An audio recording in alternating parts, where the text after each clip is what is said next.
गर्भावस्था एक नया जीवन आपके भीतर पल रहा है, लेकिन इस खूबसूरत सफ़र में आपके लिए ज़रूरी है सही खान पान, सही एक्सरसाइज, योग और मानसिक शांति।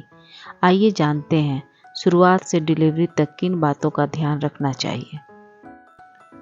एक पल जब दुनिया थम सी जाती है, जब हाथ में रिपोर्ट होती है और दिल जोर से धड़कता है। शायद डर, शायद खुशी, शायद अनकही भावनाओं का तूफान। क्या सच में, क्या मैं माँ बनने वाली हूँ? उठने वाले कई सवाल, मुझे क्या खाना चाहिए और क्या नहीं? क्या बाहर का खाना नुकसान करेगा? क्या मुझे दवाइयाँ लेनी होगी? क्या मैं वर्कआउट कर सकती हूँ? या फिर मैं कौन सी योगा करूँ जो मेरे लिए अच्छा रहेगा? इस तरह के बहुत सारे सवाल उठते हैं। पहले 3 महीने में शरीर में बहुत सारे बदलाव आते हैं। थकान, जी मिचलाना, ये आम बात है। फर्स्ट 3 मंथ्स आपको अपने खाने पीने का खास ध्यान रखना पड़ता है, क्योंकि इसमें बच्चे की ग्रोथ तेज होती है, आपको भी एनर्जी का एहसास होता है। इसलिए डॉक्टर की सलाह पर आप फॉलिक एसिड, आयरन और कैल्शियम की सप्लीमेंट शुरू कर दें। छोटे छोटे पौष्टिक आहार अपने पूरे दिन में लें और खूब सारा, ढेर सारा पानी पिए, जैसे कि कोकोनट वाटर ले सकते हैं, नींबू पानी ले सकते हैं, जिससे आप हाइड्रेटेड रहेंगे। हर 3 से 4 घंटे में अपने खाने का खास ध्यान रखें। हल्का भोजन करें, लेकिन दिन भर कुछ ना कुछ खाती रहें। उसके बाद सुबह शाम हल्की वॉक पर जाना शुरू कर दें। कच्चा, पैक्ड और अनहाइजेनिक खाने से बचें। कोई भी चीज़ जैसे कि सैलेड हो या फिर अंकुरित चीज़ें, उसे थोड़ा सा स्टीम कर दें, जिससे इन्फेक्शंस के चांसेस बहुत कम होते हैं, क्योंकि प्रेगनेंसी के दौरान इसका खतरा ज़्यादा होता है। अपने खाने में प्रोटीन युक्त भोजन को बढ़ा दें, जैसे कि दूध, दही, अंडा, सोयाबीन। ये आपको अच्छा प्रोटीन बहुत ही ज़रूरी होता है। प्रेगनेंसी के समय आप कौन सा योग करेंगे, इसके बारे में पता करें। तनाव प्रबंधन जरूर करें, खुश रहने की कोशिश करें। डीप ब्रीथिंग एक्सरसाइज शुरू करें, यह आपको तनाव से मुक्त रखेगा। और फाइबर युक्त आहार शुरू करें, जिससे आपको कब्जियत में सुधार होगा और आपका पेट साफ रहेगा। लेफ्ट साइड सोने की आदत रखें और आराम से खाना खाएं और अच्छी नींद लें। अक्सर आपने सुना होगा कि गर्भवती महिला को 2 लोगों का खाना खाना चाहिए, पर यह गलत है। जबकि हम जितना भी खाते हैं, जितनी हमारी ज़रूरत है, उसमें सिर्फ 300 कैलोरी बढ़ा के हमें देना पड़ता है। अगर आपके अपने खाने में सुपाच्य और पौष्टिक भोजन लें। फॉलिक एसिड युक्त फूड जैसे पालक, चुकंदर, इसका जूस बना के या सूप बना के आप ले सकते हैं। और साथ में आयरन और कैल्शियम का सप्लीमेंट जरूर लें। रेगुलर वर्कआउट करें, पॉजिटिव थिंकिंग करें, हेल्दी टाइम टेबल बनाएं। योग में डीप ब्रीथिंग के साथ हल्की स्ट्रेचिंग वाली एक्सरसाइज जैसे आपको सुविधाजनक हो वैसे करें, लेकिन एक डॉक्टर की सलाह से ही करें। अपने डॉक्टर से मिलती रहें और बर्थिंग प्लान पर चर्चा करें। अपना बीपी, शुगर, अपना वेट सही बढ़ रहा है या नहीं बढ़ रहा है, उसकी अच्छी मॉनिटरिंग करते रहें। स्ट्रेस एक बहुत ही बड़ा इशू होता है इस पीरियड में, इसलिए उनको खुश रहने की ज़रूरत है। इसलिए आप म्यूजिक सुने, अपना पसंदीदा काम करें, अपने परिवार से संवाद बनाए रखें।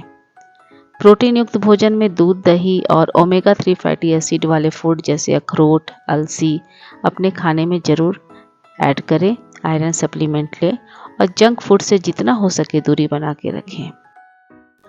गर्भावस्था के दौरान हमें कुछ ऐसे आसन करने चाहिए जिसमें झुकने की ज़रूरत ना ही पड़े और न ही पेट में किसी तरह का दबाव हो। आप ताड़ासन कर सकते हैं। यह आसन शरीर को मजबूती देता है और ब्लड सर्कुलेशन को ठीक रखता है।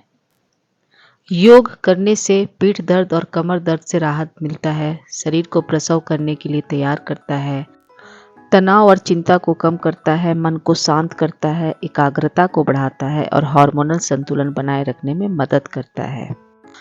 आप अनुलोम विलोम, डीप ब्रीथिंग एक्सरसाइज, सभी तरह के प्राणायाम करेंगे तो आपको बहुत ही अच्छा महसूस होगा। फाइबर युक्त आहार अपने खाने में ऐड करना शुरू कर दें। जितनी तरह के फल, जो सीजन में आ रहे हैं उसे खाएं। खासकर ऑरेंज आपके लिए बहुत ही अच्छा होता है, इसमें विटामिन सी भरपूर मात्रा में होती है। इसके अलावा लंबे समय तक बैठने से पैरों में सूजन, रक्त का संचार कम हो सकता है, इसलिए बैठने के दौरान पीठ को सीधा रखना जरूरी है। वाटर का इंटेक पूरे दिन अच्छा होना चाहिए, इसलिए आप बीच बीच में नारियल पानी या फिर नींबू पानी या फिर पानी में आप सौंफ या अजवाइन को उबालकर पीती रहें, जिससे आपको एसिडिटी की प्रॉब्लम भी नहीं रहेगी और आपका पाचन भी सही रहेगा। अपने खाने में दूध, दही, दालें, मूंगफली, अंडा, सभी तरह के बीज, ये आपके बच्चे की ग्रोथ और माँ की मांसपेशियों के लिए बहुत ही ज़रूरी होता है। फल और सब्जियों का खूब सेवन करें। प्रेगनेंसी में कुछ ऐसी स्थिति है जिसमें अलर्ट होना ज़रूरी है, जैसे ज़्यादा ब्लीडिंग होने पर, पेट दर्द होने पर, हाथ पैर में ज़्यादा सूजन आने पर, लगातार सिर दर्द होने पर, स्किन में खुजली होने पर, मसूड़ों में खून आने पर तुरंत डॉक्टर की सलाह लें। एक स्वस्थ माँ ही स्वस्थ बच्चे को जन्म देती है, इसलिए खुद का ध्यान रखना कोई विकल्प नहीं, ये एक जिम्मेदारी है। योग तनाव को कम करता है और भावनात्मक संतुलन बनाए रखता है। प्रेगनेंसी में मूड स्विंग को कंट्रोल करने में मदद करता है और नियमित योग से नींद अच्छी आती है और अनिद्रा की समस्या कम होती है। योग से शरीर के हिस्सों को स्ट्रेच करता है, जिससे कमर दर्द, पीठ दर्द और पैरों के सूजन में आराम मिलता है। योग माँ के शरीर को डिलीवरी के लिए तैयार करता है, इसलिए योग करने से पहले एक अच्छे विशेषज्ञ की सलाह लेकर ही करें। प्राणायाम और ब्रीदिंग टेक्निक से शरीर में ऑक्सीजन सप्लाई बढ़ती है और बच्चे के विकास के लिए जो जरूरी होता है। कुछ एक्सरसाइज जैसे कि पेल्विक फ्लोर एक्सरसाइज, यह एक बहुत ही अच्छा एक्सरसाइज है नॉर्मल डिलीवरी के लिए। योग माँ के शारीरिक और मानसिक स्वास्थ्य को बेहतर बनाता है, जिससे गर्भ में पल रहे शिशु का विकास भी बेहतर होता है। योग से शरीर और दिमाग दोनों तैयार रहते हैं, जिससे लेबर में दर्द के सहने की ताकत मिलती है। सुबह शाम खुली हवा में घूमना शुरू कर दें। अपना जो फुटवियर है वो आरामदायक होना चाहिए और ज़्यादा उबड़ खाबड़ ज़मीन पे न घूमें, जिससे गिरने का डर भी रहता है, इसका ध्यान रखें। जो आपको अच्छा लगता हो, जैसे कि म्यूज़िक सुनना, कुछ हॉबी अगर है तो उसे आप बढ़ाइए, जिससे आपका मूड हमेशा खुश रहेगा। अगर मन उदास है तो अपने फ्रेंड्स से बात करें, वो आपकी प्रॉब्लम को अच्छी तरह से समझ सकती है और आप उनसे बात करके हल्का महसूस कर सकते हैं। अगर संभव हो तो ऐसी सोसाइटी में अपना मेंबरशिप लें, जहां इस तरह की बहुत तरह की महिलाएं होती हैं जो प्रेग्नेंट होती हैं, जो आपस में अपनी समस्याओं को साझा करती हैं, जिससे आपको बात करके बहुत तरह की प्रॉब्लम का समाधान भी मिलेगा। इस अवस्था में खासकर आपके हस्बैंड का एक बहुत ही बड़ा इमोशनल सपोर्ट होना बहुत ही ज़रूरी है बच्चे के विकास के लिए। कभी ग्रीन टी, कभी सौंफ का पानी, कभी अजवाइन डाल के उबला हुआ पानी पीती रहें। अब समझते हैं हमें क्या नहीं करना चाहिए। कच्चा या अधपका भोजन से बचना है। अधपके अंडे, मांस, सी फूड से बचना है, क्योंकि ये इन्फेक्शन का खतरा इसमें बहुत ही ज़्यादा होता है, जिससे फूड पॉइजनिंग की प्रॉब्लम हो सकती है। दूसरा है पपीता और अनानास का सेवन नहीं करें, खासकर कच्चा पपीता, क्योंकि यह गर्भपात और यूट्रस सिकुड़ने का खतरा को बढ़ा सकता है। तीसरा है हाई मरकरी वाली मछलियाँ, सी फूड नहीं खाएं, क्योंकि ये बहुत बार देखा गया है कि इस तरह की चीज़ खाने से बच्चे के दिमागी विकास पर असर होता है। ज़्यादा जंक फूड और प्रोसेस फूड से आपको बचना है।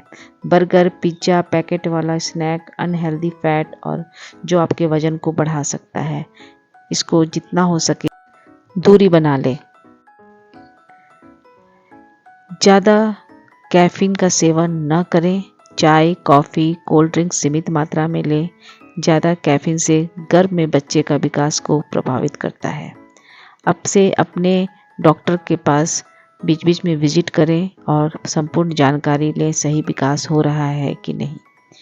उससे भी ज़रूरी है कि आप अपने गर्भावस्था की शुरुआती में ही एक अच्छी जानकार डाइटिशियन से अपना अच्छा डाइट चार्ट बनवा लें और पूरे दिन का क्या खाना, नहीं खाना, कितना खाना, वो डिटेल्स जानकारी लें, जिससे आपके बच्चे के विकास में बहुत ही पॉजिटिव रिजल्ट आता है।